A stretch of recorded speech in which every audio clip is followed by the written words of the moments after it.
a good one right here. I've just noticed one. This one been just yesterday, but check this out.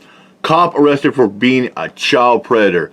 Cop arrested and charged for being a predator. Let's get to the video, shall we? Let's put up his picture. Cop has been arrested for child molestation. This is in Carrollton, Georgia. Wow, look at that. Let me give you some background to this situation. Carrollton School Resource Officer was arrested and fired after being charged with child molestation on Friday. Wow.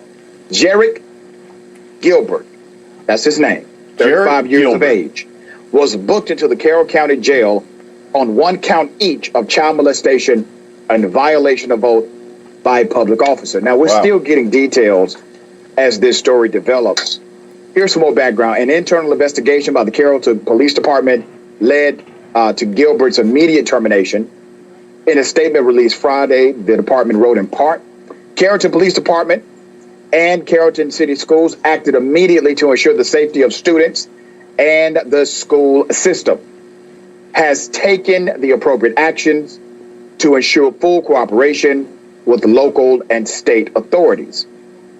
Gilbert was sworn in as an officer July 2015. Oh, wait. He was promoted to the rank of corporal in November 2021. Okay. How many stories have we highlighted right here on Indisputable where police officers are engaged in this kind of monstrous activity? Many. We have had story after story where police officers were engaged in inappropriate sexual contact to child molestation, trying to solicit sex in exchange for positive testimony or to drop a citation. And then we have... As a matter of fact, I did a couple stories this last couple months. I believe I've done at least 2 stories. At the beginning of spring, cops want to exchange, for these women to exchange sexual, intercourse or acts for lesser charges or no jail time. Have situations like this. They were using their badge and their authority. Monsters against children. Yes. As I've said before, I'll say it again. They're real monsters inside. Yes, especially the cop who got 0 jail time for multiple rape of a 14-year-old girl. I did that story last month. About school system. Critical race theory is not one of them because it's not even taught. And if it was taught, it wouldn't be a monster. This guy's a monster. But do you think Republicans will bring legislation to enhance policy to make sure monsters like this do not exist in our school system? No, it doesn't fit their narrative. Not enough. It's things like this that you run. It's monsters like this that you want to go bump to the night. Meat on the bone for their political classification currently. Let me give you some background. I decided to do some research about police officers and sexual assaults. Here's the information. A study by the Cato Institute, a libertarian think tank that tracks police wrongdoing, found that sexual misconduct by law enforcement generates more citizen complaints than any other factor except for excessive force. There's more. Here we go. There's another investigation by the Associated Press found that roughly 1,000 officers lost their badges. Wow. Lost their badges. Here we go. In a 6-year period for rape, sodomy, and other sexual assault. Sex crimes that incled possession of child pornography or sexual misconduct, such as propositioning citizens to have consensual sex, but it's prohibited based on on-duty intercourse. Now, yes. Here, I do have a problem with the data set. Let me provide some context. In the Associated Press, their data set included individuals, cops, who engaged in soliciting for sex in exchange for favors within law enforcement or within the criminal justice system. That's rape too. That's sexual assault too, in my opinion. That's called using and abusing the power. Because they figure, I am the law. I have a gun. I will use it. I have a badge. You know, I can fake evidence. You know, I could do this, or I can plant evidence. I could charge you with this because I'm a law and order officer. Unless you, and you go to these women or even these children, these teenagers, and say, unless you perform this act or you spread your legs and we have intercourse, you will go to jail. This will happen to you. They use and abuse. That is called rape, not statutory aggravated rape. But that's the way they decided to contextualize the data. Now, out of those 1,000 cops who lost their badge, how many of them were prosecuted for actual crimes? Less than 1%. Yeah. It's like this. Out of those 1,000 cops that lost their badges because of rape, sexual misconduct, how many of those cops, that probably over, you know, every day, how many have I covered this year? Oh, let's see here, about 5, 6. But how many have faced charges? Oh, I could think about 1. I just did a story where 2 who got charged and faced no jail time. We didn't have to register on the sex offender list at all.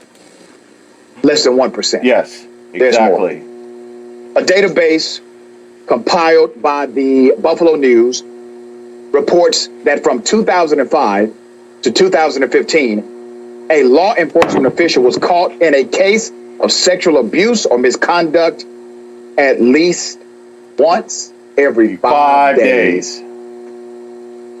Wow. Wow. Unbelievable. There's a connection. Remember when we talked about these isms that exist, they coexist? Yeah. You have racism, you have sexism, you have all of these isms that coexist within a particular industry, and the industry tends to be policing.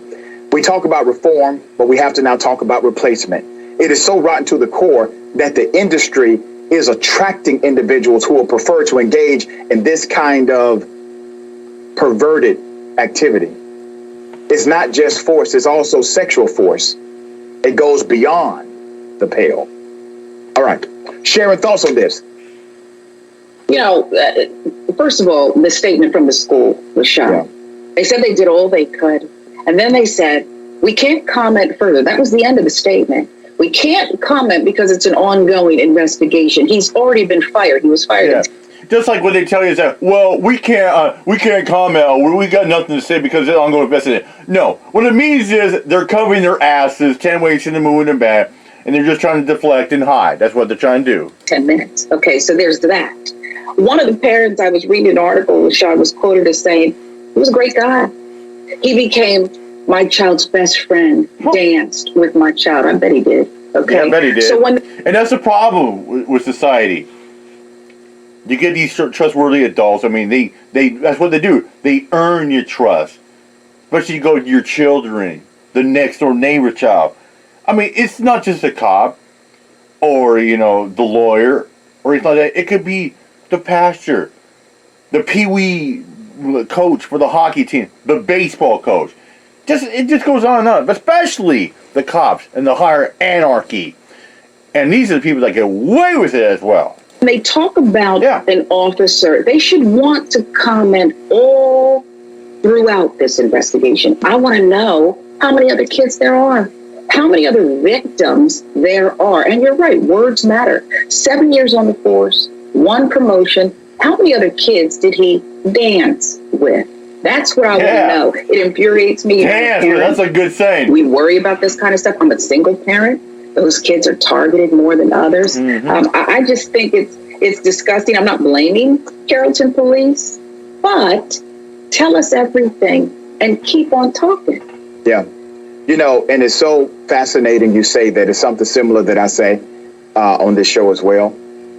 You routinely see a massaging of the facts, even in the most egregious cases like this, if there's a law enforcement official involved. You know what we don't have? We can't get his mugshot. Yeah. Okay? All right, so let's be clear.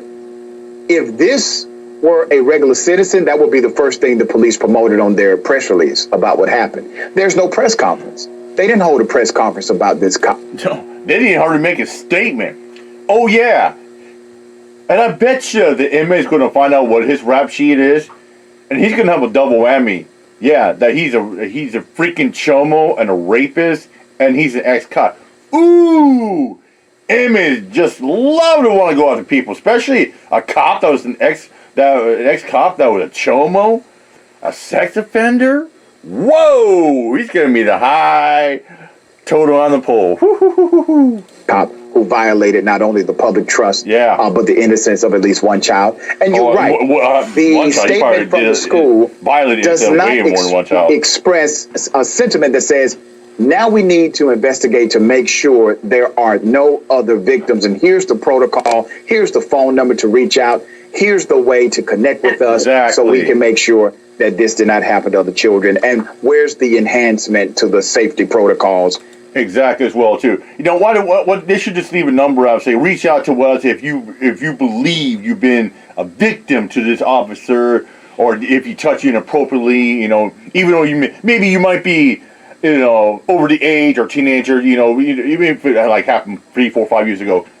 This is why people want to go full on deaf ears as well on this one. You know, that's why the hashtag #MeToo movement was going around strong, and I think it still is. And some people, a lot of people, you know, as a matter of fact, no, it's not just some. I mean, a lot of people say this, well, you know, you got these perpetrators, the sickos, these disgusting, volatile creeps that prey on vulnerable children and women and try to groom them by earning the trust as well. Yeah, they might serve maybe 5, 10, 15, 20 years. Then get out on parole or probation. But here's the thing, before we get out of here. The victims serve a lifetime. Some get over their tragic past better than others. And with that said, I'm out of here, Mike. Peace out.